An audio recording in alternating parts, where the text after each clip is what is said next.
간암 4기 환자 CT 찍은 거 한번 갖고 방문했어요. 한 1년째 되는 시점에 경과 관찰을 한 건데 꽤 괜찮았어요. 이 환자가 처음 저한테 왔을 때는 굉장히 상태가 안 좋았어요. 초기 때 수술 받고 완치됐다 그랬는데 한 5년 지난 다음에 결국엔 전이가 됐어요. 후복막 쪽에 한 2군데 크게 생겼어요. 하나는 간이랑 대동맥 사이에 빵 생겼고 또 하나는 척추랑 오른쪽 콩파 사이에 생겼는데 이 환자가 저한테 오는 이유는 이제 통증이 너무 심해서 너무 아파서 안 아파야 되잖아요. 하이프 치료 받으면 통증이 많이 좋아질 수 있다 이런 얘기 듣고 나서 저한테 오셨고 일단 이분의 어떤 첫 번째 기대 효과는 이제 통증 완화였고 이제 치료했을 때 통증은 금방 좋아졌어요. 치료하고 나서 종양이 잘 괴사됐고 잘 줄어들면서 한 2달쯤 됐을 때 이제 콩팥이랑 척추 사이는 종양 때문에 오른쪽 다리가 많이 부었었거든요. 크기가 줄어들면서 순환이 다시 뚫리다 보니까 다리 부었던 걸로 가라앉고 굉장히 좋아졌어요.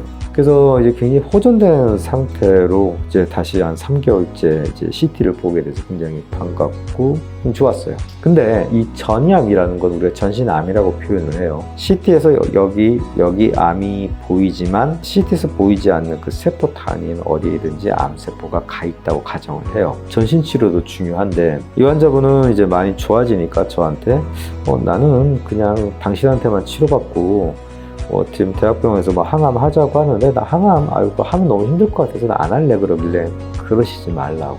어쨌든 이건 전신암 상태고 내가 한 건 국소 치료고 물론 단기간에는 굉장히 효과가 이렇게 좋긴 하지만 만약에 전신에서 암을 갖다가 눌러주지 않는다면 어디선가 암세포들이 우후죽순처럼 커져서 보일 수가 있으니 항암이 꼭 필요하다. 그러니까 이분이 아니 나 항암 그거 너무 힘들고 일단 해보시라고. 어떤 분들은 굉장히 힘들고 부작용 때문에 치료를 못 받을 수도 있지만 어떤 분은 별 부작용 없이 힘든 것이 오래 갈 수도 있다. 그래서 항암을 받는 게 맞는 것 같다. 일단 해보고 나서 힘들면 그때 그만두시더라도 일단 해보라고 했죠. 이분이 이제 하이프하고 나서 옛날에 수술받았던 대학병원에서 항암을 쭉 받으면서 경과를 보니까 일단 하이프 치료해서 조직을 파괴시켰던 부위는 시간이 지나면서 점점 줄어들어요.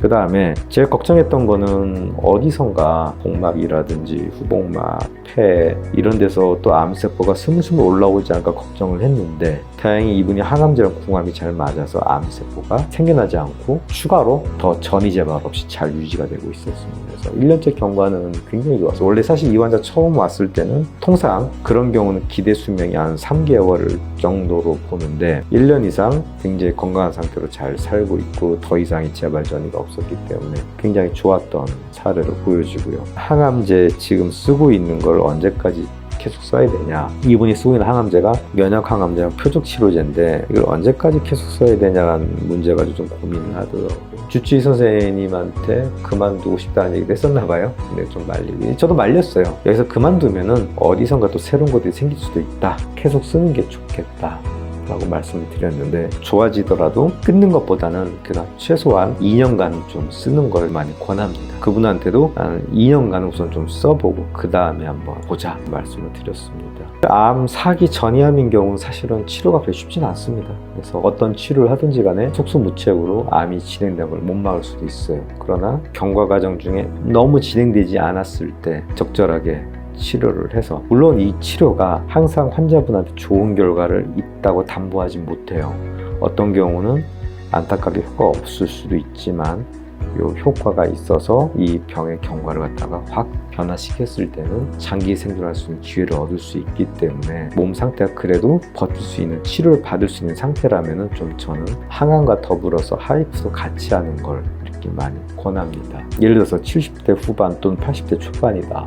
나는 어떤 삶만큼 다 살았고 통증만 좀 관리하면서 정리를 할 거예요 라고 말씀을 하신 분들이 있는데 저는 그런 경우도 존중합니다. 앞으로 예후가 남은 연명이 얼마쯤 될 것 같습니다. 항암을 안 했을 때는 그러나 선생님 의견이 그렇다면 저는 항암을 안 하고 정리하는 것도 맞습니다. 이 말씀을 드려요. 근데 나이가 한 60대다. 그럼 저는 웬만하면 좀 파이팅을 하라고 좀 많이 권해드리고요. 방금 말씀드린 이 사례 환자분은 한 70대였는데 이 환자분도 제가 그냥 적극적으로 치료 열심히 하자고 권했던 건 뭐냐면 정리되지 않은 것들이 좀 많이 있대요. 내가 사업을 갖다가 하고 있던 게 있는데 아직은 정리를 못 하겠대. 뭘 더 해야 된대. 적극적으로 좀 치료를 열심히 하자. 그래서 하여튼 치료 성과가 굉장히 좋았는데 사업도 잘 되셨으면 싶은데 암 4기인 경우 좀 예후가 우선은 안 좋은 경우가 좀 많습니다만 그래도 적극적으로 치료해 봤을 때 좀 좋은 결과들도 있으니까 너무 좌절하지 마시고 한번 열심히 치료해 보는 것도 한번 권해드립니다.